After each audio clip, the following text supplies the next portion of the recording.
Starting with the hubs, we want to insert an M5 nut into the hub, and then we'll run our M5 bolt through that. We can then place the hub onto our cross member. We want to make sure that that can pivot nice and smoothly, and we'll do the same on the other side. Then taking our leaf springs, we will attach those with some screws. Then placing our shackles onto the leaf springs. We've got one on each side so that there's a total of 4 per spring. With the shackles installed, we can then move on to our steering linkage. This goes on the underside and faces towards the front of the vehicle. Now moving over to the frame, we will install our servo mount bracket.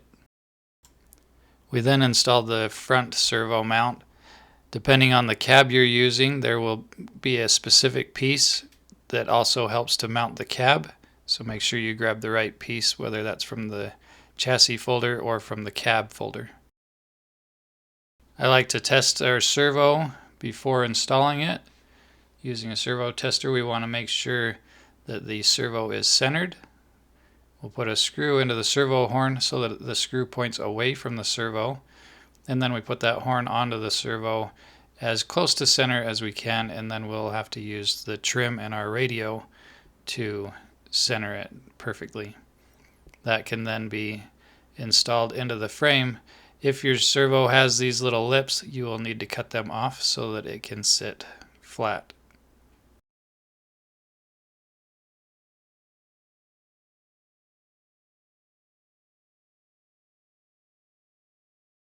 That screw then needs to go through our steering linkage. You'll see here that it has missed. We need to make sure that screw is inside that slot so that it will actuate the steering. Then with that in place, we can attach the shackles to the frame. And using a servo tester, we can test to make sure that our steering works nicely. We can then install the shock mounts and then our shocks.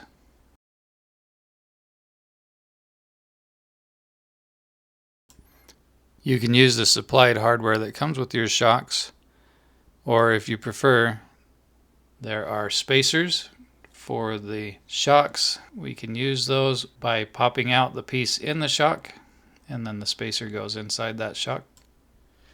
It's then just a matter of getting everything to line up and getting the screws in place.